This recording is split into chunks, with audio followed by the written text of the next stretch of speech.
qui sont arrivés.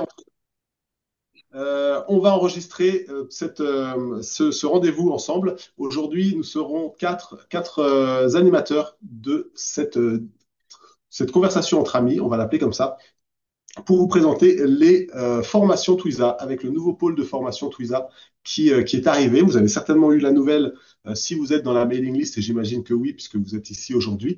Mais voilà, on a l'ambition de créer des formations qui ne ressemblent à aucune autre, ou en tout cas en tout cas au niveau de la qualité, l'idée c'est pas forcément de faire différent de tout le monde, mais on a envie de créer des formations qui se rapprochent beaucoup plus du projet final, de la destination de la formation. C'est-à-dire qu'il y a beaucoup de formations qui existent qui permettent d'apprendre des choses très pertinentes, qui permettent de se professionnaliser, qui permettent de vraiment mettre en œuvre tout plein de techniques de tout plein de manières. Mais on s'est rendu compte que de savoir tout, c'est pas forcément utile et que il y avait peut-être un moyen comment on va dire, de spécialiser un petit peu chaque formation, pas autour du contenu, mais autour du bénéficiaire, autour du stagiaire qui va rejoindre ces formations. Et l'idée, c'est vraiment de poser des questions en amont, de pouvoir d'envoyer un questionnaire, d'essayer de comprendre vraiment les projets des stagiaires pour après leur faire des formations qui ne soient pas sur mesure, parce que forcément, une formation, ça prend du temps à être mise en place, mais qui, dans le thème et dans le sujet qu'on aura choisi et qu'on aura préparé, puisse être modulable, adaptable et puis adapté à la réalisation du projet. Parce que le but, c'est vraiment ça, c'est finalement de donner les clés ou la truelle pour arriver à terminer son projet de la manière la plus concise possible, la plus directe, avec le moins de friction, avec le plus de tranquillité, c'est-à-dire voilà, faire les choses sereinement avec un cadre, avec le cadre qu'on aura posé en amont. Donc voilà un petit peu pour l'idée de ces formations, on va dire, révolutionnaires que Twiza tente de mettre en place, avec aussi des formateurs qui sont formés, qui suivent un parcours pédagogique avec une ingénieure pédagogique qui est vraiment, qui les suit, qui les forme, qui leur donne des pistes et des outils qui sont parfois simples, mais quand on les connaît pas, ces outils, eh ben, on se rend compte que, ben, qu'on communique un petit peu moins bien, qu'on arrive moins bien à faire ressortir tout le potentiel des stagiaires et des personnes qui sont présentes. Donc voilà un petit peu pour le topo. Le lien vers les formations de Twiza va être partagé dans les commentaires. Dans les commentaires, vous pouvez aussi poser vos questions, bien entendu, si tant est qu'il y en ait, et je suis sûr qu'il y en aura beaucoup. Et voilà, comme ça, vous avez un peu un aperçu des formations qui sont en place pour l'instant. Donc, il y a celle-ci, il y aura une formation au tas de lac, il y a des formations aux enduits à la terre crue qui arrivent bientôt, des formations aussi sur la gestion émotionnelle du chantier, parce que c'est une question qui nous tient à cœur et qui résonne bien avec les valeurs de Twiza. Comment est-ce qu'on arrive à être tranquille pas tranquille, à traverser un chantier qui est parfois une étape compliquée et difficile, en tout cas pleine d'imprévus, à la traverser de la manière la plus sereine possible. Enfin voilà, tout plein de choses. Je ne vous dis pas tout parce que ce serait trop long. Donc ce que je vous propose, c'est de vous présenter les formateurs qui vont m'accompagner aujourd'hui pour présenter la formation sur la rénovation écologique globale. Alors ici, il y a Alain Joly parce il a été porteur beaucoup sur ce projet, qui met à disposition un lieu, qui a réuni des acolytes pour pouvoir créer tout ça. Donc c'est pour ça que c'est lui qui est mis en avant sur cette page. Mais tout simplement, techniquement, pour moi, c'était aussi pour différencier toutes les formations, pour pouvoir taguer avec le nom de quelqu'un. Donc ils sont trois. Il y a Frédéric Ivanès, il y a Alain Joly et il y a Florian Toré. Alors je vous invite à activer votre micro, s'il vous plaît. Et puis, on va faire connaissance ensemble, nous trois, enfin nous quatre, et puis aussi, enfin avec les personnes qui sont là, mais aussi parce que moi, j'ai plus interagi avec Alain qu'avec Frédéric ou Florian. Donc, on va se découvrir un petit peu tous ensemble ce soir. Bon, j'ai déjà beaucoup parlé. Comment allez-vous? Bien, bien, bien. Parfaitement. Très Super. bien. Ok, génial. Je vais changer ma vue ici pour être plus, hop, meeting recorded. Ok, voilà. Je suis pas satisfait, hein. Excusez-moi, encore un petit brouillon technique et puis on va vraiment commencer. Mais multi-speaker, voilà, je vais pinguer tout le monde. Eh ben, pendant que je fais ça, est-ce que vous voulez bien vous présenter? On va commencer avec toi, Frédéric, s'il te plaît. Est-ce que tu veux bien te présenter à l'audience qui est là? Gauthier, juste, je me suis permis de couper le partage pour qu'on voit vraiment les présentateurs. Ouais. Merci, super.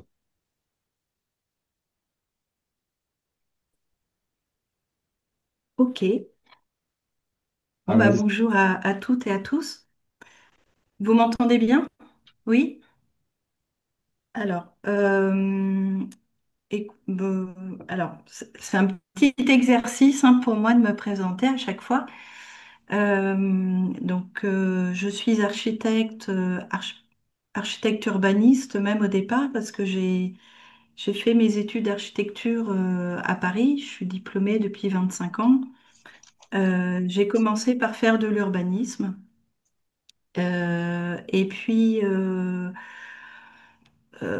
Et puis un jour, j'étais sur Paris et un jour, j'en avais un petit peu marre d'être derrière mon écran et travailler. On a beaucoup travaillé en urbanisme à l'époque sur l'espace public, euh, les cités, enfin, il y avait toute la gestion de.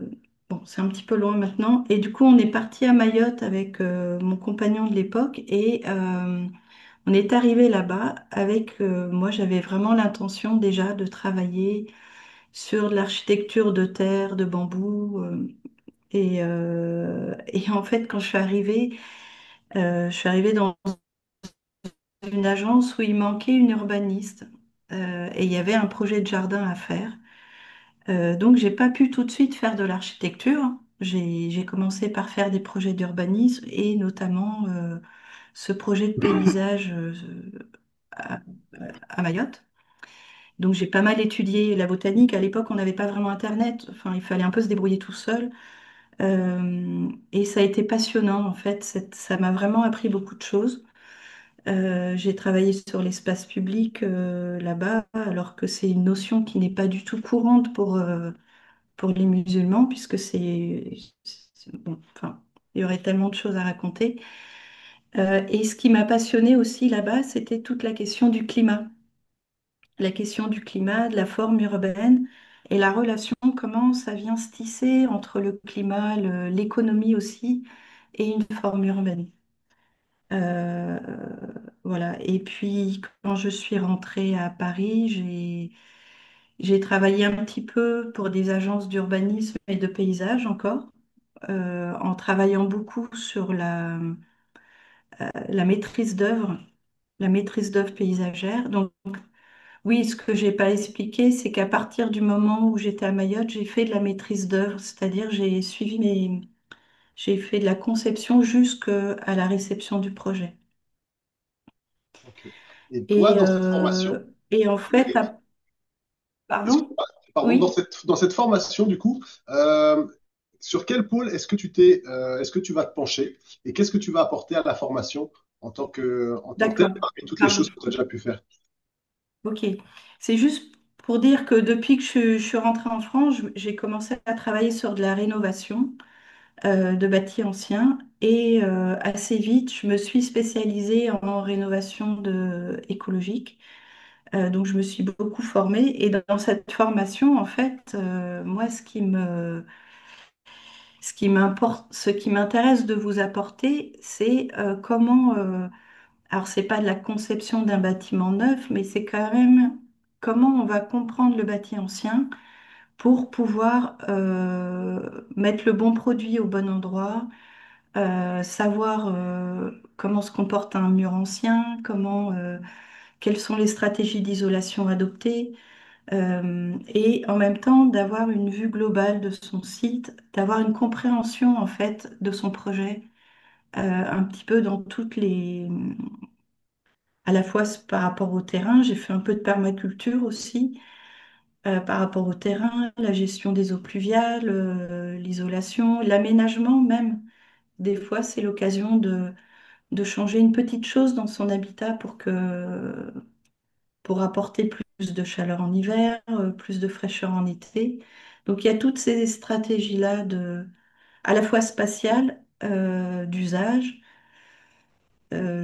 aussi de réglementation. qu'est-ce qu'il faut faire quand on change une façade? Est-ce qu'on doit déposer un permis de construire, une déclaration préalable?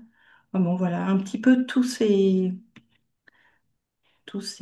ces points-là. Et puis comment on organise un chantier aussi, puisque depuis 10 ans, enfin, depuis que je suis passée vraiment sur l'architecture et le bâti ancien, je fais vraiment mes chantiers jusqu'au bout.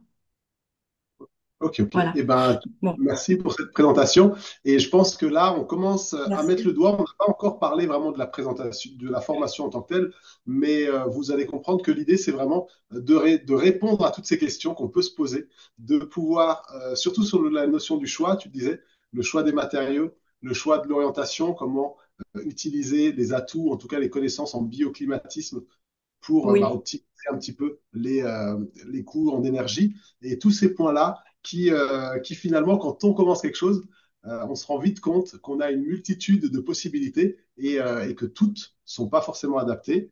Parfois, il faut faire des concessions, parfois, on peut faire plusieurs choix, mais au moins d'être guidé dans la bonne direction. Et voilà, je pense que ça, c'est en partie ce que tu vas apporter aussi à la formation. oui. Et donc Super. peut-être ajouter que j'ai rencontré Alain. Je me suis formée au béton de chanvre l'année dernière et donc j'ai rencontré Alain dans cette formation puisqu'il est formateur pour construire en chanvre et c'est là qu'il m'a proposé de monter la formation avec lui Ok. notamment. Eh ben, super. On va arriver à Alain tout de suite, mais d'abord Voilà. peut-être Florian, si tu veux te présenter et, euh, et voilà, nous parler un petit peu de toi. Ok, je relance le micro. Tout le monde m'écoute? Enfin, tout le monde m'entend, c'est bon? Ok. Oui, Alors, bonjour à tous déjà. Moi, au départ, je viens du monde de l'animation. Pendant plusieurs années, j'étais animateur et directeur de structure pour mineurs. Du coup, ça m'apporte au moins, ça m'apporte, je pense, quelques petites ficelles pour tout ce qui est chantier participatif et ainsi de suite. Notamment des projets, on va dire, pédagogiques, ce genre de choses. C'est des mots qui me parlent. Je suis venu à l'animation, enfin, je suis venu à la construction il y a une douzaine d'années maintenant. En fait, je m'intéressais à la construction paille et j'ai voulu trouver des entreprises qui construisaient justement avec ce matériau pour changer de voie professionnelle. Et donc, une entreprise m'a pris et à condition que je passe un diplôme de charpentier chez les Compagnons de Tour de France à l'époque à Bordeaux. J'étais dans le Médoc. Donc, je suis venu à la construction, moi, comme ça, de ce côté-là. Et une fois que j'ai passé mon diplôme, j'ai fait 2 ans de chantier participatif, en fait, en itinérant, pour découvrir l'utilisation, justement, pousser un peu plus sur l'utilisation de la paille, des enduits, hyperpaille, chaussures. Enfin, j'ai pu voir pas mal de choses, diverses et variées. Et par la suite, petit à petit, avec d'autres boulots, on va dire, dans d'autres entreprises de charpente, petit à petit, j'ai développé mon activité. Et aujourd'hui, ça doit faire, je dirais, 8 ans que je suis complètement à mon compte et que je travaille complètement bah, à mon compte. J'ai fait ce qui n'était pas prévu au départ. J'ai fait pas mal de tiny house parce que je m'en suis fabriqué une pour moi et du coup, on m'en a demandé. Là, ça fait quelques années que je reviens plus à la construction paille. C'est plutôt mes premiers amours et du coup, j'aimerais revenir vers ça. Et concernant la formation, euh, bah, je suis charpentier, donc pour tout ce qui va être question. Pardon, il y a un bug? non, il y a un micro qui Ah, n'est pas coupé. Alors, on va trouver. du coup. Voilà, je pense que c'est réglé. Et concernant la formation, bah, disons que je peux amener mon savoir en termes de charpente. Alors, ça peut aller de la charpente, on va dire, traditionnelle, donc assemblage bois qu'on peut retrouver souvent dans du vieux bâti, à l'ossature bois, qui vont être des structures, on va dire, plus modernes, avec voile travaillant. Je fabrique aujourd'hui des maisons de A à Z, hein, qu'elles aient été petites ou plus grandes. En ce moment, je suis en train d'encadrer aussi un chantier participatif, d'ailleurs, qui est inscrit sur Twiza, en Dordogne pour du terre-paille allégé, mais là, je vais m'occuper que de la structure pour le coup. Euh, voilà, je Voilà. pense. Eh ben, il y a un point que tu soulignes et que j'avais pas relevé. C'est vrai qu'effectivement, un des autres atouts de ces formations, c'est que vous êtes tous les trois issus de Twiza, enfin pas issu de Twiza dans le sens où vous étiez là avant, vous existiez avant Twiza, mais en tout cas, Connais, quoi. vous êtes très connecté et très proche de l'écosystème Twiza. Et c'est vrai que ça, c'est des choses qui résonnent beaucoup plus loin que votre activité. C'est vraiment une façon de voir les choses et une envie de transmettre qui est toute là. Donc, merci pour ça, Florian. Voilà, donc tout ce qui va être bois, que ce soit une ossature pour une extension, que ce soit des structures pour justement mettre de l'isolant. Voilà, tous ces points-là, les dalles, plancher aussi, plancher bois, ça va être des points qui pourront être traités par Florian. Et comme je vous le disais en introduction, on va vraiment faire en sorte de se rapprocher le plus possible des besoins des participants. Et c'est pour ça qu'on prend des talents qui ont comme ça, qui ont toutes les qualités nécessaires pour pouvoir adapter, adapter les programmes en fonction des besoins. Donc, merci Florian. Et on va passer au magicien d'Oz de cette aventure, Alain Joly, qui surimpliqué depuis le début. Je pense que voilà, tu étais dans la première, dans les premiers formateurs de la première session qu'on a lancée, toujours très motivé avec beaucoup d'initiatives. Alain, est-ce que tu veux bien te présenter avant que je continue de te tartiner d'éloges? J'en garde un petit peu pour tout à l'heure. Moi, je suis à la fois géo et formateur sur cette formation-là. Je suis un vieux de Twiza parce que j'accueille du chantier participatif depuis quelques années, pas mal d'années. Et en fait, sur l'ancienne ferme de mes grands-parents et de mes parents, les Beluja il y a 9 bâtiments sur l'ancien corps de ferme avec 4 hectares et demi de terre, de terrain d'expérimentation, terrain de travail et de formation. Donc à la base, je suis ingénieur horticole, lycée agricole, ingénieur horticole, je suis paysagiste. Je suis devenu aussi ingénieur agronome et des eaux, des ponts, des forêts. Et puisqu'il paraît que je suis capable de faire tout ça, mais j'ai jamais construit de pont, juste fait des forêts, plus jardin-forêt que forêt cultivée. Et sinon, je me suis formé au bâtiment avec des enseignants et un enseignant en particulier en bâtiment. Donc, ça veut dire que j'accueille des gens qui ont envie de se former à la maçonnerie, à la rénovation du bâti ancien depuis longtemps. J'ai même formé des architectes qui avaient envie de se coltiner au terrain parce qu'on leur disait « Oui, mais vous, les architectes, vous connaissez pas le travail. » Donc, je dis bah, « Venez, on va faire ensemble. » Donc, on taille de la pierre, on la pose, on fait du mur en moellon, on fait de la pierre de taille. Vous verrez que je travaille le bois, j'ai tout le matériel qu'il faut pour travailler la pierre, le bois, faire la maçonnerie, tout un tas de choses. Et donc, toute la maison dans laquelle vous allez être accueillis, en fait, qui est en train de se terminer, c'est, comme dit la maison écologique, c'est du chanvre à tous les étages, mais c'est aussi du bois, c'est aussi de la pierre, c'est aussi tous les matériaux écologiques, c'est aussi la permaculture, etc. En fait, l'idée de la ferme des Beluja, c'est autonomie en alimentation, en énergie et on va dire, électricité, donc énergie, eau et alimentation, enfin, d'être le plus autonome possible et dans un habitat écologique. Donc, on chauffe, on n'a pas besoin de chauffer une maison comme la mienne, etc. Et donc, je suis formateur pour construire en chanvre. Dans les matériaux écologiques, je me suis dit, fils d'agriculteur, il y a des choses à faire, il y a des filières innovantes. Le chanvre en est une.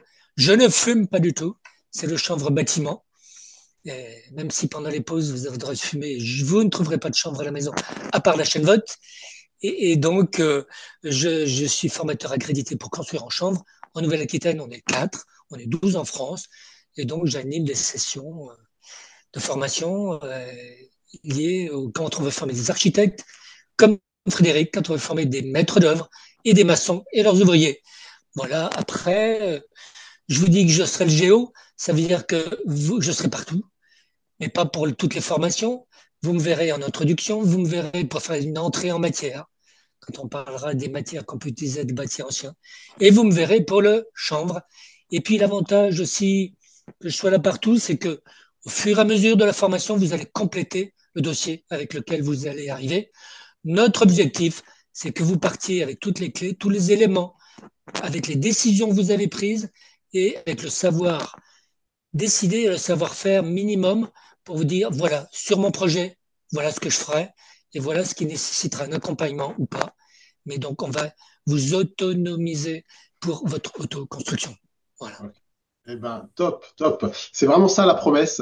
Et d'ailleurs, à ce sujet, est-ce que vous qui êtes là, est-ce que vous voulez nous dire si vous avez un projet de rénovation à venir, et puis vraiment en une ligne ou en une phrase, si voilà, ce que c'est quel type de rénovation? Est-ce que c'est du bois? Est-ce que c'est une ancienne ferme, une longère? Voilà, dites-nous en une petite ligne comme ça aussi. On va pouvoir, ben, entre nous, voir qui est là, et puis entre vous vous allez certainement aussi trouver des similarités et puis peut-être connecter. Ce serait vraiment le meilleur des cadeaux, c'est que vous repartiez non seulement avec des informations aujourd'hui, mais peut-être aussi avec un contact qui a un projet similaire au vôtre.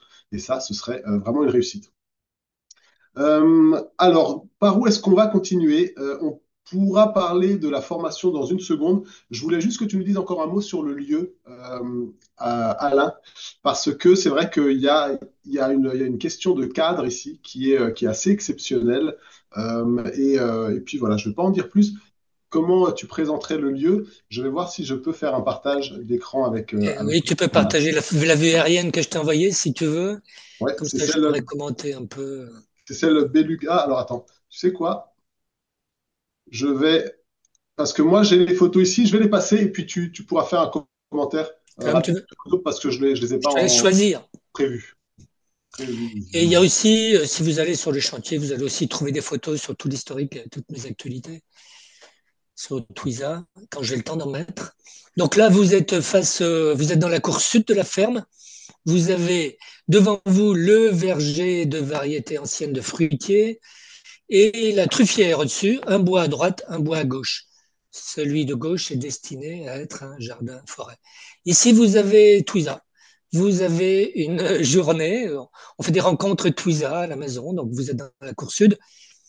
Voilà, à gauche, c'est une maison d'hôte et à droite, la maison de retraite, ma maison, future maison de retraite. Droit devant vous, ma future maison de retraite, c'est le chantier qui se termine actuellement. Je ne suis pas encore à la retraite et loin d'y être, mais j'aurai encore plus de temps quand je serai à la retraite. Pour faire la formation Twiza, bien sûr. Alors, ben voilà l'entrée de la maison qui est en train de se terminer. Voilà, donc c'est une très, très vieille bâtisse, les murs font 55.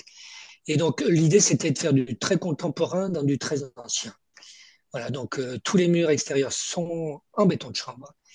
Et bien, vous voyez, c'était une installation de vinification. Quand vous avez des cuviers, eh bien, on ouvre des portes dedans et on fait quoi dedans? Un sauna, par exemple. Ah, ok. J'avais pas vu ça, mais c'est très bien. Euh, Et là, on arrive, voilà, quand on modifie une façade, et avec le permis qui va bien, et ben voilà, on taille la pierre sur place voilà, et on ok. construit sur place. Après, je pense que ce sont plus des photos de chantier, pas toutes, Oui, certaines. Donc, vous voyez aussi qu'il y aura vraiment une mise en pratique sur place avec un chantier école qui est vraiment réel. toutes les séquences donneront lieu à le fil rouge. Notre fil rouge, c'est sur place, vous allez pouvoir partager avec nous votre questionnement et on va vous dire, OK, ben voilà, voilà comment on a fait. Ouais, oui, c'est ça. C'est aussi s'inspirer de réalisations passées et puis existantes sur place. Une ouverture modifiée. Voilà, ça, c'est Non, mais ça, toi. c'est rien. Ça, c'est Voilà, écoute, je passe ici, hein. Après, projection de béton de chambre. ça va être plus du chantier. Solivage. Voilà, solivage bois. Donc, tout ça, ça va être la partie de Florian. Et là, comment on ouvre une ouverture, comment on fait une ouverture? On étaye le toit, etc. Ok, belle ouverture là, hein. Ah oui, c'était une toute petite ouverture, il fallait se baisser pour passer. On écartait les bras, on ne passait pas. Maintenant, elle fait 2,50 m, 2,45 m et demi sous le linteau, par exemple. Ok. Ok, très bien. Eh bien, écoute, voilà, c'était juste pour que vous sachiez un petit peu aussi le contexte en termes de cadre. Je vais jeter un coup d'œil à vos réponses pendant ce temps. Donc, longère en pierre, ancienne ferme, mur en moellon, réhabilitation d'une grange, des projets, bah, c'est super. Eh ben, très bonne idée de dire où est-ce que vous avez votre projet aussi. Là, je vois qu'il y en a un dans le Limousin, dans l'Allier Et puis, connectez-vous, c'est vraiment génial. En On parlera Bretagne. de tous ces trucs-là, même les hérissons ventilés, il y en a un dans la maison. On va pas le creuser pour vous montrer, mais on vous montrera comment faire. Ok, ok. Alors, on peut peut-être dire aussi où est-ce que ça se trouve. C'est le plus important. On est passé à côté. Alors, ça se situe dans un endroit à peine connu qui s'appelle à côté de Cognac. Pour ceux qui boivent de l'alcool, c'est une région un peu connue. Vous serez en Grande Champagne. En haut du coteau que vous avez vu tout à l'heure, il y a de la vigne. Il y a des vignes partout. Le village de Janté est à 6 km de Cognac. Donc, on vient vous chercher à la gare si vous venez à la gare. Sur la prairie, il y a de quoi, par exemple, il y a une grande prairie où on peut camper, déposer son camping-car. Il y a- voilà, on fait... Et donc, on cuisine ensemble. Dans la maison d'hôte, on a l'habitude de revisiter les recettes locales. Et même ceux qui viennent avec des recettes, c'est bien, on les partage. Et puis, on aime bien cuisiner local aussi, mais avec les plantes aussi locales. On vous fera goûter même des choses un peu sauvages si vous aimez la nature. Ok. Superbe, superbe. Donc, il y a aussi possibilité de logement. Voilà, vous voyez qu'on est vraiment en train de faire, si on veut, la promotion de cette formation-là, parce que ça nous tient à cœur et qu'on a envie de faire les choses bien, et aussi parce qu'on a envie que vous puissiez nous faire vos retours sur, par exemple, bah, les expériences que vous avez pu avoir ou des choses que vous pouvez voir ailleurs. Et puis, voilà, vos retours tout simplement pour nous dire, eh bien, ce serait super qu'il y ait ça aussi où on ne sait pas encore. Donc, c'est aussi une façon de co-construire cette formation, de vous en parler comme ça, pour vous rendre participe de ça, de son existence et de son développement. Donc, ça, c'est, on a vu on a eu la présentation des formateurs, on a vu le lieu. Je pense qu'on va pouvoir aborder le programme peut-être dans un petit moment. En attendant, j'ai envie qu'on réponde aux premières questions qui sont là parce que je vous ai invité, c'est aussi pour que vous puissiez participer aux formateurs invités. Je vais voir un peu les questions qu'on a eues. Donc, certaines ont été posées dans le questionnaire qui a été soumis à votre inscription. Et là, ce que je vous invite à faire, c'est d'ouvrir votre micro. Et puis, chacun, comme vous pouvez, bah, répondez et rebondissez comme il vous semble bon. Euh, alors, on a une question sur la ventilation et la gestion d'humidité. Pour ce qui est de la ventilation dans une maison ancienne, où est-ce qu'on l'installe et quel conseil on peut donner en termes de type de ventilation, double flux, est-ce que les puits canadiens, quelles sont les bonnes solutions, les bonnes pratiques à votre avis? Frédéric, tu peux commencer si tu veux. Je compléterai avec le cas des Beluga ou l'inverse, comme tu veux. Commencer. Alain, tu voulais prendre la parole?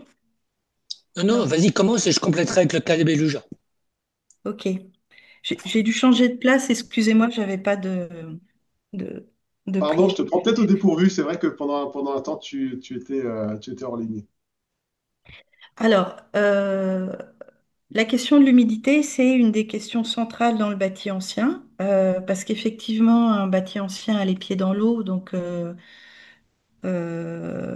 c'est un bâtiment dans lequel on va laisser l'eau circuler, on va dire, alors pas forcément sous forme d'eau liquide, mais on va laisser l'eau circuler dans la matière, notamment dans les murs.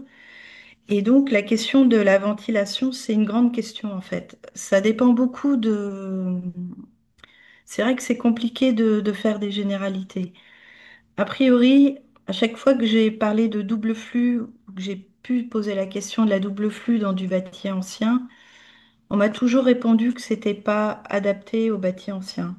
Euh, Si on veut vraiment poser une double flux, dans ce cas-là, il faut aller plutôt jusqu'au passif, c'est-à-dire dans la rénovation.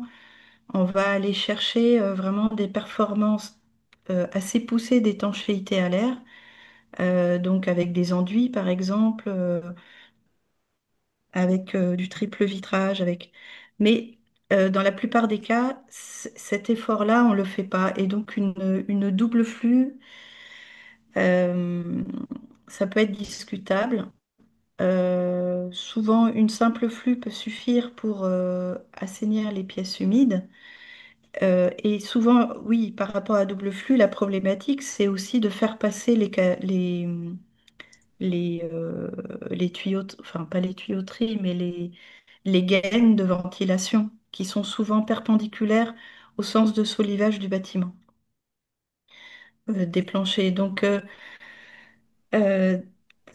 en fait, il faut voir l'effort d'investissement que demande la double flux et vraiment en mesurer les impacts.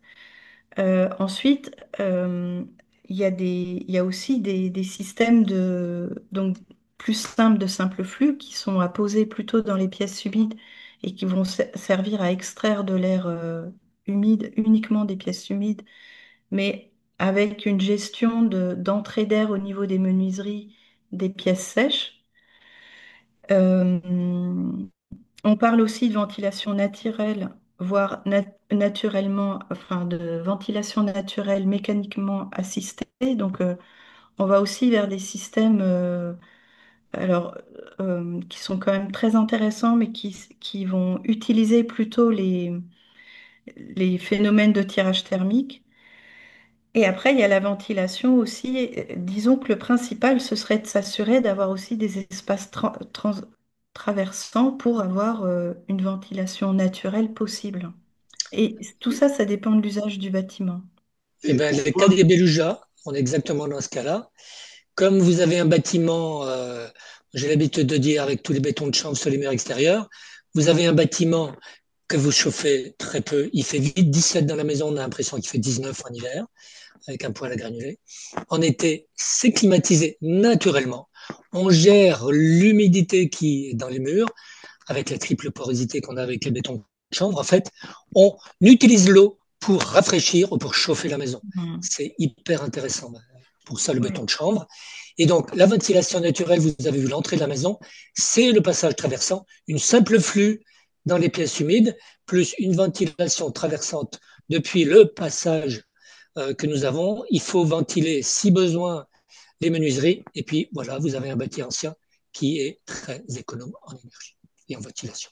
Et pourquoi c'est important d'avoir une ventilation adaptée et qui soit bien calibrée et puis qui soit bien réfléchie? Quels sont les apports? Et les apports, c'est qu'un béton de chanvre, il faut qu'il puisse travailler. Et donc, on lui donne tous les moyens de travailler, de réguler l'humidité, la température. Et vous verrez dans la formation, on vous expliquera comment ça fonctionne, quelle épaisseur de béton de chanvre il faut pour que ça fonctionne bien, etc. Le calcul qu'il faut faire en fonction de l'épaisseur du matériau de ces murs et tout ça. Je vais peut-être. Est-ce que, parce que dans la question, il y avait aussi la question du puits canadien. La question du puits canadien, elle n'est pas liée à la question de la ventilation, elle est plus liée à la question du chauffage ou du rafraîchissement.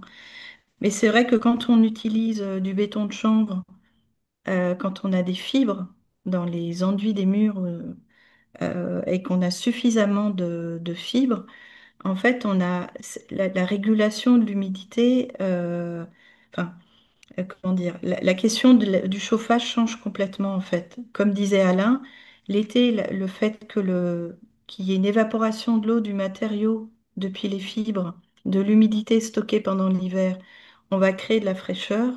Et l'hiver, euh, quand le chanvre va absorber l'humidité qui est dans l'air, puisqu'il y a une régulation naturelle qui se fait, il va sortir de la chaleur. En fait, le matériau devient chaud. Et donc, en fait, la question technique de la ventilation, elle est tellement liée aux matériaux qu'on va employer pour la rénovation on peut difficilement répondre comme ça de but en blanc. On travaillera Voilà. ça avec votre bâti. Oui. Les solutions, on vous les montrera, on vous montrera comment faire vos calculs et ce que vous pouvez Ouais. mettre à l'intérieur comme à l'extérieur, et les menuiseries, tout ça.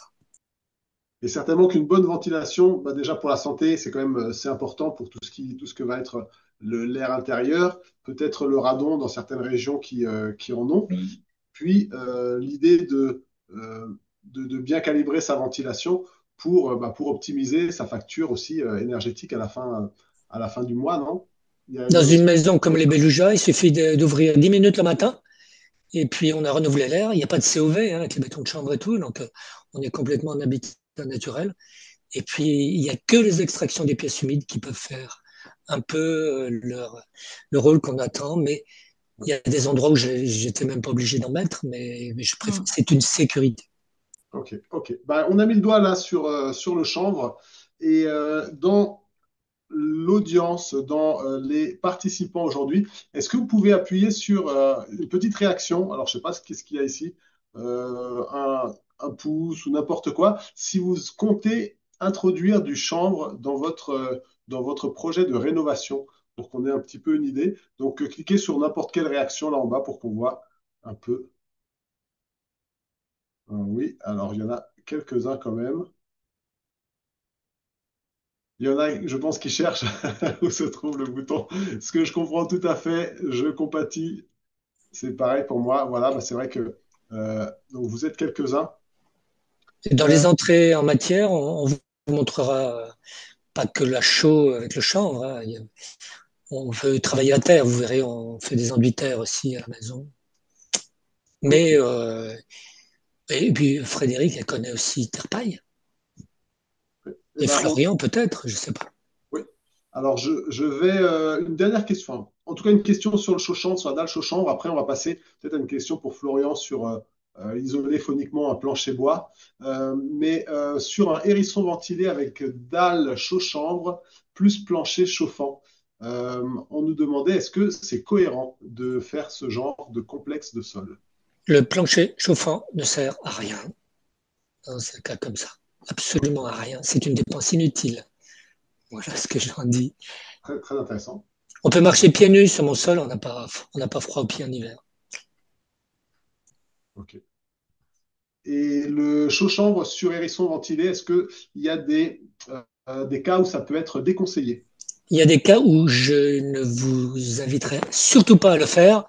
Ça dépendra de votre sous-sol. Il faut surtout pas qu'il y ait un sous-sol humide parce que même le hérisson ventilé, il va se contaminer par l'humidité. Donc, Frédéric est sur un chantier actuellement où il n'y avait toujours pas le même d'humidité, par exemple. On a travaillé pour gérer l'humidité et on a déconseillé sur cette maison de mettre. Il faut vraiment que le sous-sol, que la roche-mère en dessous soit saine et pas de remontée d'humidité, sinon vous aurez des problèmes.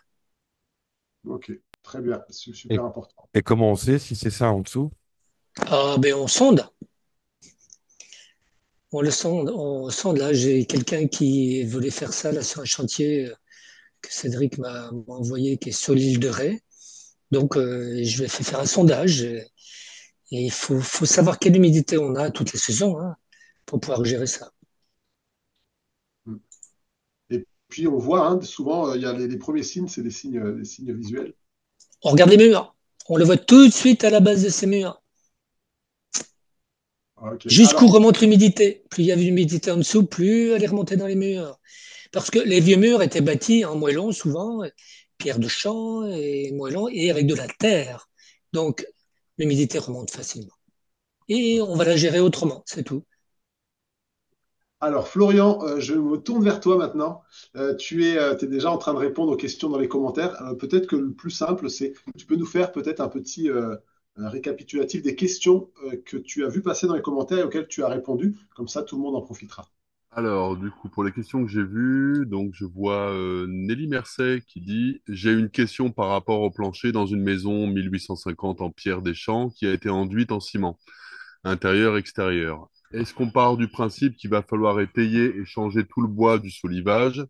On a de l'eau à 80 centimètres dans le sol, drainant en sable et les murs bien mouillés quand on retire le ciment. Bon, la première chose que je dis déjà, c'est difficile de parler sans voir l'état des choses en réel. Euh, mais effectivement, il y a différents points ici qui peuvent nous poser déjà des questions. Le côté béton, effectivement, en enduit sur les murs en pierre, ça va pas aider. Si le sous-sol n'est pas assez ventilé, il est possible. Moi, j'ai eu le cas chez moi. Hein. Je suis en train de rénover une maison comme ça. Clairement, on a tout rasé jusqu'à revenir sur la terre battue et on est reparti de là, quoi. Donc, je dirais que ça, bah, il faut voir. On voit l'état en démontant. En général, il y a des signes. Hein. Si vous voyez le plancher en bois qui a complètement gondolé, ainsi de suite. Ça, c'est déjà le signe quand même qu'on a pas mal de flotte qui s'est accumulée là-dedans. S'il est très sain, bon, a priori, qu'il est lisse, pas de souci, ça va pas bouger. Normalement, en dessous, c'est que ça doit aller, hein. Sinon, ce serait pas le cas. Après, vous pouvez toujours aller jeter un œil. Mais bon, pour aller jeter un œil, parfois, faut démonter. Donc, bon, à voir. Mais voilà, je dirais qu'il y a vraiment des signes. Il y a vraiment des signes. Il y avait une autre question. C'était comment isoler phoniquement deux logements avec toison mince et plancher commun. Euh, pour ce qui est plancher en soi, on va dire que l'étage, il peut s'isoler déjà comme on isolerait un mur en utilisant différents isolants. Il y en a qui sont plus ou moins performants sur le plan acoustique. Du coup, là, on va plutôt privilégier peut-être une isolation acoustique qu'une isolation purement thermique. Bon, ils font tout le temps les deux en général, hein. On n'a pas un isolant phonique et un isolant thermique. C'est juste que des fois, effectivement, on a des matériaux qui vont être plus isolants que d'autres. En général, ça, on peut retrouver ça dans les descriptifs des matériaux. En phonique, il y a un truc qui marche très bien en général, c'est le textile recyclé. Pour tout ce qui est chambre, je sais pas, ça je pourrais pas dire. Mais surtout, en fait, sous le plancher bois, il va falloir mettre en place une bande de résilience. Parce qu'en fait, l'idée, c'est pas seulement d'étouffer le bruit quand il traverse. L'idée, c'est de pas transmettre les vibrations dans votre structure. Et quelque part, c'est vrai pour un mur, c'est vrai pour un sol, c'est vrai pour tout ça. Bon, là, ce que je vous dis, c'est on l'utilise pour le sol. Les bandes de résilience, ça peut se présenter sous différents types de produits. Ça peut être du liège, ça peut être des espèces de textiles recyclés, ça peut être sous forme de caoutchouc. Il en existe différents types. Et l'idée, c'est de créer une déconnexion en fait entre le plancher et le solivage. Alors bien sûr, votre plancher sera toujours fixé dans votre solivage parce qu'il faut bien l'ancrer quelque part. Mais en mettant en plus cette épaisseur, on va réduire les coûts et donc les vibrations transmises à la structure. Donc voilà, si on veut réduire déjà, isoler phoniquement un plancher, c'est le b.a.-ba. Déjà, c'est une rupture effectivement phonique et ensuite une isolation dans la structure du solivage, quoi. On vous montrera au Beluga que entre le rez-de-chaussée et l'étage, vous avez un solivage qui est rempli de béton de chambre. Vous pouvez sauter à l'étage dans la chambre qui est à l'étage. En bas, vous n'entendez pas. Donc, bruit d'impact réduit. Et c'est du liège qui fait la bande résiliente. Et puis en dessous, par contre, il faut que ça respire. Un béton de chambre de respirer sur au moins une face. On ne ferme jamais les deux faces. Et donc, il est ouvert en dessous. Et le plancher au-dessus ferme toujours un petit peu. Donc, on fait respirer par en dessous. Voilà. Ok, ok, ok. Il y a quelque chose de très intéressant qu'a dit aussi Florian sur les différents bruits, enfin les bruits, les différents sons. Donc ça peut se transmettre de manière aérienne euh, ou de manière vibratoire. Et donc ça se traite de différentes façons aussi, selon que ce soit Effectivement. plutôt l'un ou plutôt l'autre. Est-ce que l'un de vous a envie de partager les grands principes d'isolation acoustique qu'on entend souvent? Par exemple, le masse ressort masse ou des choses comme Oui, ça, des concepts peut-être pour que les personnes. Ah, Frédéric, t'es là en oui, bas. pardon. Je suis pas chez moi et du coup voilà, la connexion Je t'avais. a sauté, m'a fait sauter de. Pardon.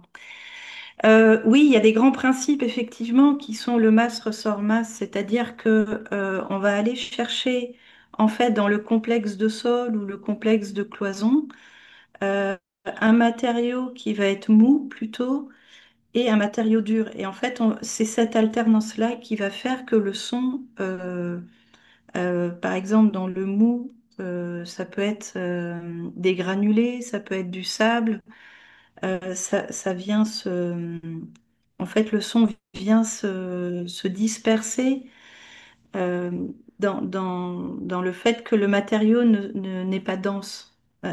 Voilà, il vient se fracturer en fait pour isoler du son. il faut créer des cavités dans lesquelles le son va s'épuiser en fait dans ces rebonds. Voilà, donc je peux aussi dire que par rapport au plancher, il y a aussi une très bonne solution, surtout quand le plancher du bâti existant est penché, par exemple, et qu'on a une différence de niveau. On peut utiliser des systèmes de granulés, que ce soit des granulés de chanvre ou des granulés de fermacelle, par exemple. Moi, j'ai fait ça chez moi. J'avais 10 centimètres d'écart entre un côté et un autre. On est venu mettre une couche de granulés de fermacelle et par-dessus euh, un fermacelle qui a lui-même une fibre de bois dessous. Et donc là, on est bien dans le respect de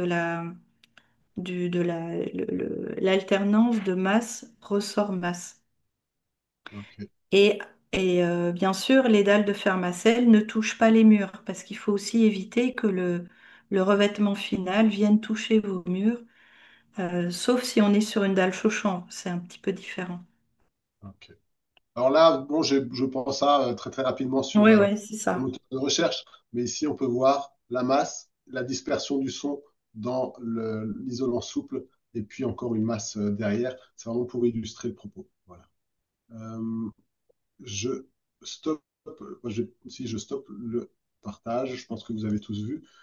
Hum, les questions qu'on peut avoir ici, par exemple, on est allé un peu vite tout à l'heure sur les COV en disant que le chanvre et le chaud-chanvre ne diffusaient pas de COV. Que sont les COV?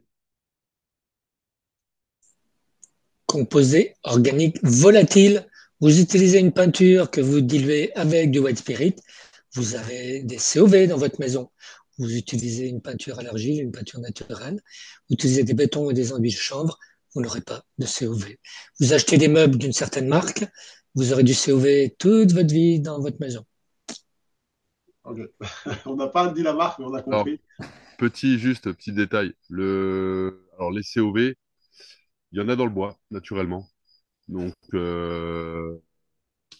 vous arriverez jamais à exclure complètement, enfin si, j'imagine avec certains matériaux, certainement, mais il y en a dans le bois naturellement aussi. Donc après, l'idée, c'est effectivement de pas en ramener plus qu'il n'en faut.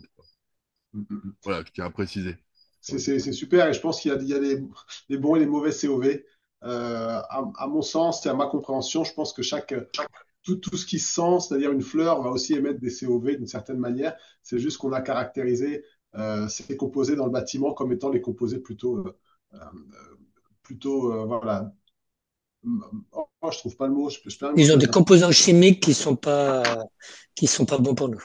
Chimique et malin, je voulais dire, voilà, mais qui peuvent créer des problèmes. Qu'est-ce que je pourrais vous poser comme question? On a Maja ou Maya qui demande pourquoi le béton de chambre et pas le chaussable. Donc pourquoi chaud-chambre et pas chaussable? Et elle dit entre parenthèses, désolé de n'absolument rien y connaître au sujet. On utilise des enduits chaussables. Vous avez un mur en béton de chanvre, et bien à l'extérieur, comme il faut que ça respire, on va faire un enduit chaussable. Vous avez un mur en moellon, vous voulez le faire quelque chose en pierre à vue ou en tête de moellon, c'est du chaussable que vous utilisez. Selon le mur que vous avez, vous utilisez, par exemple, pierre calcaire, jamais de ciment. Granit, vous pouvez y aller avec du ciment. Mais attention, comme on vous l'a dit, le ciment ferme. Et donc, si vous avez un béton derrière, un béton de chanvre, moi, je vous ferai mettre du chaussable. Ok. Je continue avec ça, c'est les questions que j'ai reçues en amont. Quelles seraient les étapes à suivre? Après, c'est vraiment au cas par cas, mais dans l'idée d'une rénovation globale, est-ce qu'il y a quand même des grands axes qu'il est conseillé de suivre, des postes qu'il faut savoir enchaîner les uns avec les autres? Frédéric? Je remets Frédéric, maintenant je sais comment faire. Voilà, paf. Alors, on a un petit peu conçu la formation d'ailleurs dans ce sens-là. C'est-à-dire que euh, la première des choses à faire quand on veut rénover un bâti ancien, c'est déjà de comprendre comment il est positionné dans son environnement. Donc, l'orientation, mais l'orientation, la végétation, comment le bâtiment fonctionne avec son site. Et du coup, ça va nous permettre de comprendre comment on va pouvoir tirer parti du site ou pas. Au niveau de l'orientation, euh, par rapport à la terre du bâtiment, comment on va pouvoir euh, renforcer ces aspects bénéfiques de l'orientation pour le bâtiment. Et en fait, en partant du site et des qualités aussi du bâti en lui-même, donc une forme de diagnostic à la fois du terrain et du bâti, à partir de là, il y a quelque chose de... En fait, les solutions commencent à se dessiner à partir de là. Et ça, c'est la première des choses à faire, c'est de connaître son bâtiment et comment il fonctionne. Voilà. Et ensuite, on va quand même regarder par rapport aux autorisations d'urbanisme, mais ça dépend de votre projet, si c'est nécessaire ou pas, d'aller voir la réglementation, s'il y a si on est dans le périmètre d'un monument historique ou des choses comme ça, parce que ça va peut-être contraindre ou pas votre projet. Et puis ensuite, on commence à composer on commence à travailler sur l'enveloppe du bâtiment, à définir les complexes de toiture, de murs, de sol, et petit à petit, et aussi, voilà, on va venir quantifier l'ensoleillement qui est disponible en hiver, en été, et comment profiter des calories l'hiver, comment se protéger du soleil l'été.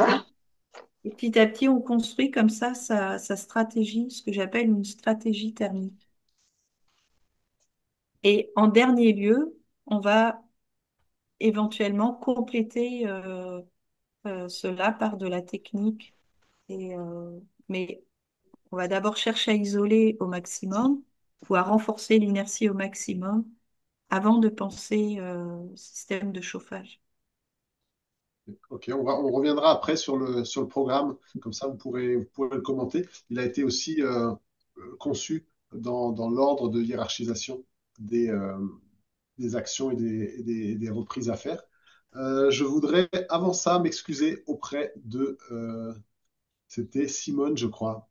On dit des termes et on n'explique pas forcément tous les termes. Donc, il y a eu COV. On a aussi utilisé le terme de hérisson. Et effectivement, on est un petit peu habitué à être entre personnes un petit peu plus sensibles et sensibilisées à toutes ces techniques, à toutes ces pratiques. Donc, désolé Simone, on va tout de suite corriger ça. Donc, ici, tu peux voir ce que c'est qu'un hérisson ventilé. Et je vais laisser qui souhaite faire le commentaire si vous voyez mon écran. Voilà. Un hérisson ventilé, c'est comme un vide sanitaire, mais avec des cailloux, grosso modo. Donc, en fait, l'idée, c'est de faire circuler de l'air dans les cailloux pour que voilà, cet air traverse le bâtiment. Évidemment, on entre d'un côté, on ressort de l'autre, surtout pas du même côté. Ça serpente dans les cailloux. Et puis, en fait, on crée une sorte de vide, effectivement, pour empêcher l'humidité. Voilà, il manque un petit truc dans le schéma, c'est-à-dire que la dalle, le hérisson ventilé peut toucher les murs, mais pas la dalle isolante au-dessus, bien sûr. On vous l'expliquera. Et pourquoi dit-on hérisson à ce moment-là? Mais parce que je vous conseille pas de marcher nu-pied dessus. Hein.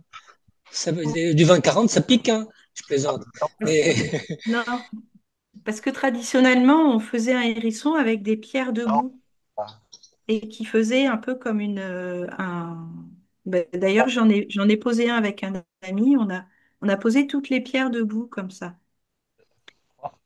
Donc, ce sont des et pierres c'est même plates de qui la sont... tuile concassée, vieille tuile concassée en première couche avant le 20-40. Et ben, les tuiles concassées, pieds nus, c'est un peu coupé en plus. On s'est pas amusé à les poser debout. Hein. Il y avait quand même une quarantaine de mètres cubes, donc de cailloux. Ça aurait été compliqué et un peu trop long. Moi, je pense qu'on va juste écarter l'enclos. T'as raison. On a un micro, c'est peut-être Gigi qui a son micro. Je vais le mettre en mute, ça devrait marcher ici. Et pourquoi est-ce qu'on dit non? Pourquoi, Frédéric, l'intérêt d'avoir des pierres debout et des pierres en longueur qui soient debout dans le hérisson ventilé? Pour vraiment comprendre l'intérêt de faire un hérisson. Alors, Ah, je suis en plein dedans parce que je suis dans un projet de rénovation de bâti ancien et on est sur un terrain très humide. En fait, je vous parlais tout à l'heure des murs anciens qui, eux, sont en fait là, en fait le mur ancien fait entrer de l'eau par capillarité. En fait, il faut savoir que ce que je disais tout à l'heure, c'est que le mur ancien a les pieds dans l'humidité de la terre. Il n'y a pas de rupture capillaire entre les fondations et la partie du mur plus aérienne. Euh, donc, ça veut dire qu'en fait, l'humidité qui est contenue dans la terre sur les côtés du mur et en dessous peut remonter par l'intérieur du bâtiment. Donc, le hérisson, lui, il a pour fonction d'arrêter la remontée capillaire de l'humidité pour qu'elle ne vienne pas dans la dalle et dans l'habitation. La ventilation, elle n'est pas toujours obligatoire, mais elle permet avantageusement d'évacuer Ça coupe. cette humidité qui là est placée sous le hérisson euh, pour qu'elle ressorte. Et ça, dans le cas des terrains très humides, c'est intéressant de ventiler. Voilà, Euh, ça a coupé voilà, légèrement. Et pardon. ici, Ouais. voilà, donc l'idée, c'est que l'humidité, si les pierres sont debout, elle a beaucoup plus de mal à remonter par capillarité euh, Et que remonter. ouais. Il faut surtout pas remplir. Là, il faudrait même enfin bon, il faudrait presque un géotextile entre les deux couches parce qu'il faut pas que les petits cailloux du dessus viennent remplir les creux laissés par les gros cailloux. Exactement. C'est hyper Hein? important de garder Voilà. l'air en circulation dans les gros cailloux avant le gravier. Très bien. D'où le géotextile avant la dalle béton de chanvre, par exemple. Ou pouzzolane ou autre. Pouzzolane, ouais. Alors, j'en profite, je vais appuyer sur un bouton, je ne sais pas ce qui va se passer, attention. Partager les résultats du sondage sur le Chauchambre que Théo a mis en ligne. Donc voilà, sur 19 personnes qui avaient répondu, il y en a 15 qui vont faire, qui ont l'intention de mettre du Chauchambre en œuvre, ou en tout cas du chanvre. Est-ce que vous voyez les résultats de votre côté ou il n'y a que moi? C'est bon, vous les voyez? Ok, super. Donc ça, c'était ici. Alors, si vous avez d'autres questions, n'hésitez pas dans les commentaires. On va essayer d'en traiter. On ne les a pas encore toutes traitées. Mais là, je crois qu'on va parler un peu de la formation. Et puis après, on reviendra sur le sujet. Comment je fais ça ici maintenant? Hop. Sur les questions, parce que peut-être que ça répondra aussi à quelques questions. euh, de parler. Tu partages le programme ou comment tu veux faire? Alors, j'ai pas le programme terminé. Je vais partager ceci. Tu vas me dire, Alain, si c'est bon pour toi. Les séquences. Hein? Oui, c'est ce que je voulais dire. Oui, voilà. Hop. Alors, partage ici. Et puis, vous me dites, quand vous les voyez, Faut que tu zoomes un peu.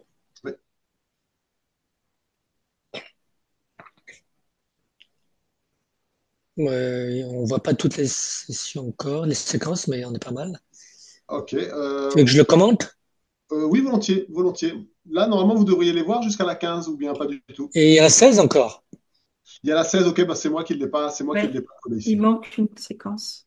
Et on les voit, hein. Mais c'est bon, là on voit bien, oui. C'est pour avoir une idée, c'est pour avoir une idée de ce qui vous attend, justement. En gros, donc, il faut arriver le dimanche, déjà pour qu'on puisse recueillir vos dossiers, tout ça, et puis être prêt pour commencer.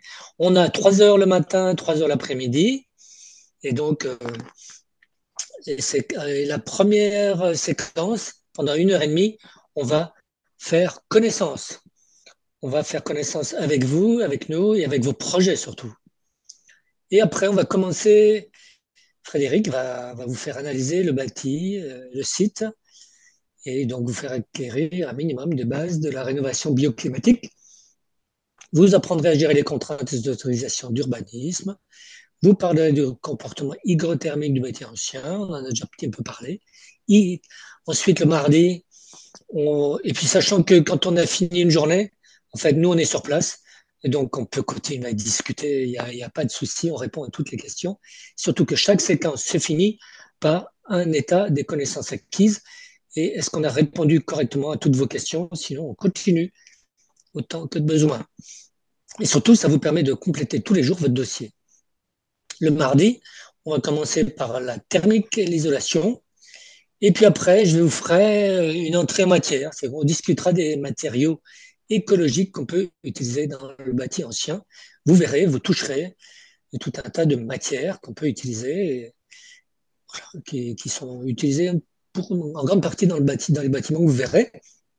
Après, Florian interviendra sur toute une série de séquences sur le bois, la charpente, la toiture, les murs ossature bois, les planchers bois. Et sachant qu'à partir du moment où vous avez des séquences comme ça, vous avez de la pratique.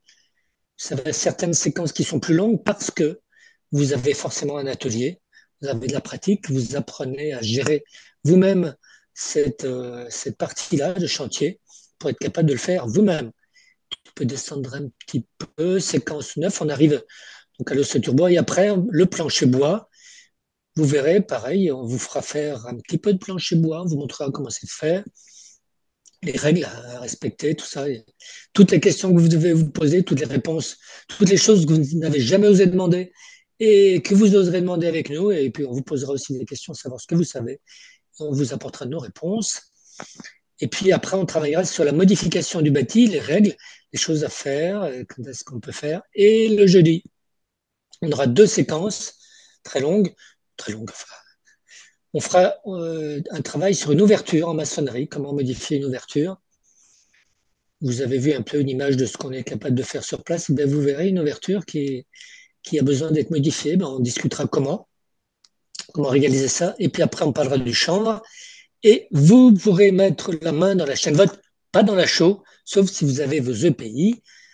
Et puis après, on aura le chanvre dans les planchers, dans les murs. Vous travaillerez le béton, les mortiers, les enduits. Et puis après, on parlera de la toiture et de l'enduit hygrothermique, correction hygrothermique des murs anciens. Et on arrivera donc à l'après-midi, qui est pour vous surtout, qui est comment planifier et organiser son chantier. La dernière séquence, pour que vous puissiez repartir avec un dossier qui vous permettra de gérer votre propre chantier, savoir ce que vous serez capable de faire ou ce qui nécessitera un accompagnement d'un professionnel ou la participation complète d'un professionnel sous votre direction. Ne laissez jamais le professionnel travailler tout seul si vous ne voulez pas avoir des surprises éventuellement, sauf si vous avez hyper confiance dans votre professionnel. J'ai dit. Voilà. Eh ben, c'est comme tu l'as dit, c'est très dense. Les, les modules qui sont traités ici sont parfois traités en 5 jours, en 2 semaines, pour ce que peut être l'ossature bois, pour ce que peut être aussi la réalisation d'ouverture ou de la maçonnerie. Le chanvre, c'est également un grand sujet, mais en tout cas, la vocation de cette formation, c'est vraiment d'ouvrir les yeux sur les possibilités, de pouvoir prendre les bonnes décisions, et puis derrière aussi d'acquérir les bons réflexes, de pouvoir assimiler le vocabulaire, savoir de quoi vous parlez, parce que souvent, quand on se retrouve devant un professionnel et qu'on doit déléguer quelque chose, eh bien, on ne sait pas forcément, on se sent perdu dans les termes. Donc, cette formation, elle a vocation vraiment à vous donner toutes les clés pour être le plus autonome possible dans la réalisation. Alors, ceux d'entre vous qui ont plus d'expérience de chantier pourront immédiatement mettre en œuvre en pleine confiance parce qu'ils sauront ce qu'ils font. Certains d'autres qui seraient arrivés avec cette confiance-là vont peut-être se dire, ah bah, finalement, je me rends mieux compte du travail que c'est et je vais peut-être passer par un professionnel, ou alors je me rends compte de la charge physique que ça peut être, je vais peut-être passer par des chantiers participatifs pour faire pour réaliser certains postes. Et vraiment, voilà, je pense pouvoir dire que la question, c'est de mettre en lumière tout ce qu'il est capable ou que vous serez capable de faire. Voilà, voilà, et ben superbe. Là, je vais fermer le partage. Tu as 2 questions, dont une, On Gauthier, va sur prendre les est-ce une questions. formation certifiante? Est-ce une formation certifiante? Non, ce n'est pas une formation certifiante. Après, il y a le label TWISA qui, pourquoi pas, un jour pourrait voir le jour. Mais en tout cas, c'est pas une formation ni professionnalisante, ni une formation certifiante. Et en ce qui concerne les financements, on est en train de travailler pour voir comment envisager un portage Calliope pour pouvoir avoir ces formations qui soient dispensées et qui donnent droit à des financements. Donc ça arrive. C'est pas pour tout de suite, mais en tout cas, on a vraiment envie de pouvoir vous donner cette possibilité de vous faire financer avec les CPF ou les OPCO la formation. Euh, alors, la belle Twiza, il y a Maja qui dit génial. Euh, alors, sans rentrer dans les questions techniques, est-ce que vous avez d'autres questions qui peuvent concerner la formation? Il y a certainement des points qu'on n'a pas abordés, des points logistiques, des points autres. En attendant, moi, ce que je fais, je vous partage la page directement si vous voulez y aller. Donc ça, c'est la formation d'Alain, Florian et Frédéric. Et puis, je vous mets un deuxième lien pour les formations plus en général. Si par exemple, vous n'êtes pas prêt au bon moment, puisque la formation, et ça, je pense qu'on ne l'a pas dit, elle se déroule du 30 au 4 juillet. Donc, c'est du 30 juin au 4 juillet. Voilà. Donc, Pour la première session. Oui. C'est dans une vingtaine de jours. Merci en tout cas déjà aussi à Florian qui a répondu à plein de choses dans les commentaires. Je vois, c'est vraiment super. Euh, euh, tu, tu, tu, tu, tu. Il y a des questions qui sont remontées. Est-ce qu'on peut mélanger formation payante et chantier participatif? Il y a un point qui mérite peut-être d'être éclairci à ce niveau-là. C'est vrai que Twiza est beaucoup connu pour les chantiers participatifs. Aujourd'hui, la vocation de Twiza, c'est d'être beaucoup plus, de proposer beaucoup plus, en tout cas, que des chantiers participatifs, que ce soit avec le réseau professionnel, que ce soit avec les achats groupés, et puis les membres actifs qui font vraiment qui font en sorte que les choses se passent au niveau territorial, et puis qu'il y ait vraiment un ancrage dans le réel. Les chantiers participatifs, c'est vraiment là, je pense que c'est le chemin par lequel beaucoup de gens ont découvert Twiza. Mais maintenant qu'on va développer ce pôle formation, on va avoir plus une vocation à se concentrer sur les projets dans, par rapport aux compétences. Enfin, les compétences sont aussi là, mais le chantier participatif, ça va plus être une expérience, ça va être une sensibilisation à certaines pratiques, des fois accompagnées avec par des professionnels. Donc, la qualité est souvent là. Donc, c'est pas du tout pour dire qu'il n'y a pas de qualité dans les chantiers participatifs, mais les formations sont réfléchies de manière beaucoup plus structurée et de manière à mettre beaucoup plus en capacité à la fin de réaliser son projet. Et Cédric avait donné une très belle allégorie de ça, qui disait que les chantiers participatifs, c'est se balader en forêt et trouver des beaux champignons pour pouvoir faire une bonne omelette en rentrant chez soi, alors que les formations, ça va être plus vraiment vocation à trouver et à aller chercher le champignon qu'on souhaite dans les quantités qu'on souhaite pour faire la recette qu'on souhaite. Donc on est beaucoup plus dans une initiative, on va dire, personnelle et une initiative déterminée à réaliser un projet. Voilà, pour ce qui est du chantier et de la formation payante. Hop, les questions. Donc, du coup, on a quelques autres questions techniques auxquelles il y a eu des réponses dans les commentaires. On n'est pas loin d'arriver au bout. Il y a une question sur les outils numériques qui peuvent être utilisés pour concevoir des travaux. Est-ce que, est-ce que ça, c'est quelque chose qui sera intégré à la formation? Et si ça ne l'est pas, qu'est-ce que vous pouvez suggérer comme outil numérique pour ceux qui ont un peu la fibre digitale? Frédéric, et je complète, ou Florian aussi. Ouais. Oui, bah, moi, je voulais parler. En outil numérique, honnêtement, pour faire de la conception, un outil qui est très simple, personnellement, que j'utilise beaucoup, c'est SketchUp. J'utilise énormément SketchUp. J'utilise que ça, d'ailleurs. L'avantage, c'est que ça permet aussi de faire des renvois. Enfin, il y a des ponts avec d'autres logiciels. Donc, des fois, pour les archives aussi, c'est pratique. Euh, c'est un logiciel qui est très accessible, gratuit. On va dire qu'il y a des versions en ligne. Vous pouvez trouver ça très facilement. Et sinon, même en prix d'achat, ça n'a rien à voir avec des logiciels professionnels qui sont qui sont inaccessibles en tarif et trop complexes à maîtriser. Donc, moi, je conseille vraiment SketchUp. C'est très, très bien. En 3 jours, vous mettez un peu dessus. Allez, en 3 jours, en regardant pas mal de tutos, vous allez comprendre les grandes lignes du programme et derrière, vous allez pouvoir faire ce que vous voulez. J'ai mis le lien dans les commentaires si vous n'êtes pas familier avec SketchUp. Et vous avez on a un applicatif hein, pour faire les calculs de thermique aussi de ces murs en fonction des complexes et tout. Et Frédéric, tu as une suggestion aussi à faire? Oui, alors moi aussi j'utilise beaucoup SketchUp parce on peut géoréférencer le modèle et travailler avec la courbe du soleil, l'ensoleillement du bâtiment. Et moi je l'utilise beaucoup pour faire mes conceptions bioclimatiques.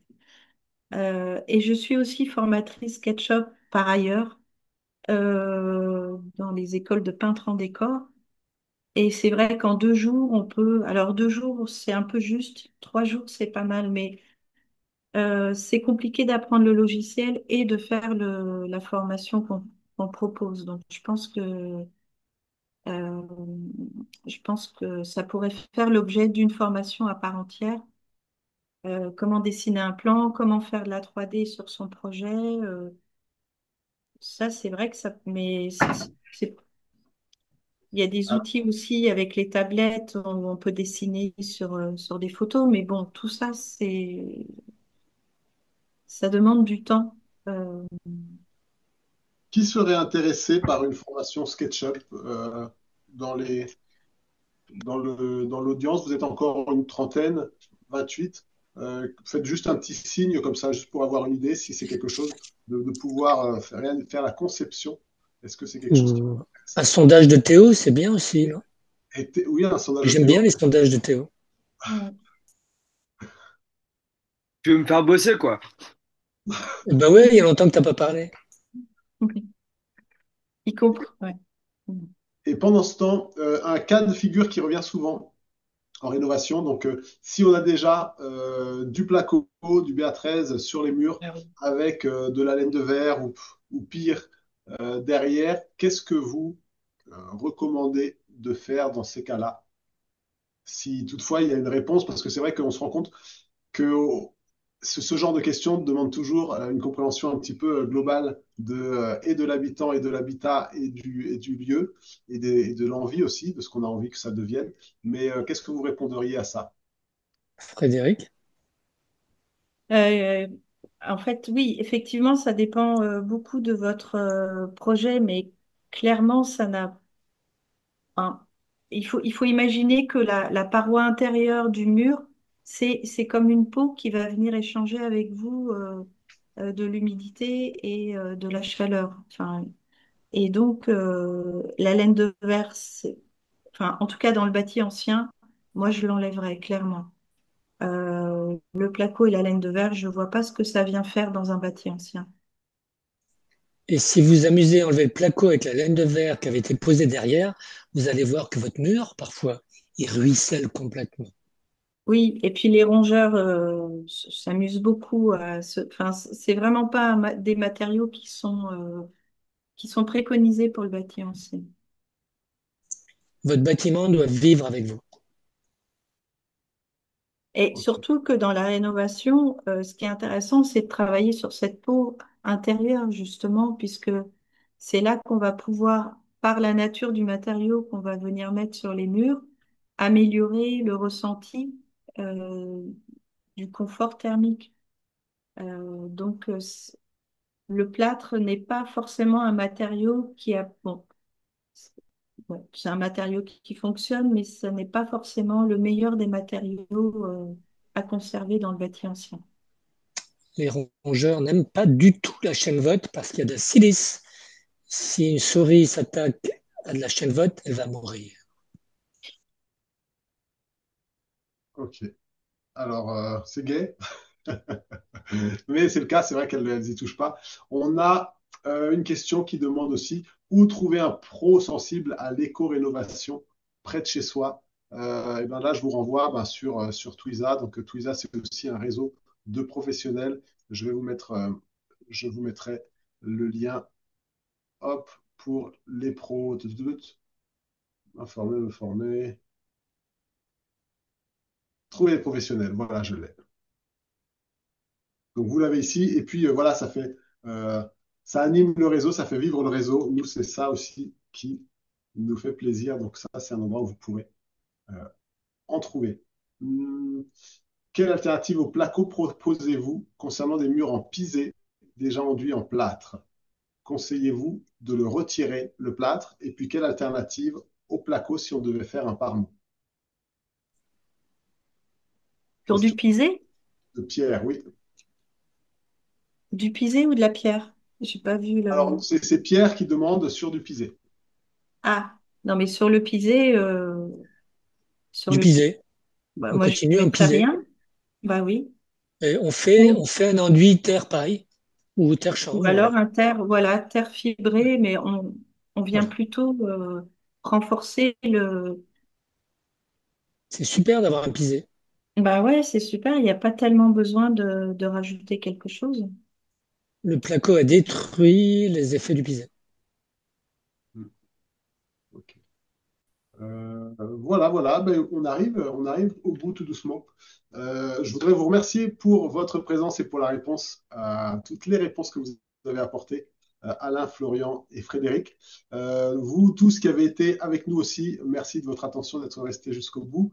Je me permets de répéter, si ça n'avait pas été fait suffisamment, que votre formation se déroulera du 30 juin au 4 juillet. Rénovation globale de la vision à l'action. Le lien, vous le retrouvez dans les commentaires. Voilà, ici, je vais vous le remettre pour être sûr. Et puis, on est curieux d'avoir vos retours. Qu'est-ce que vous en pensez?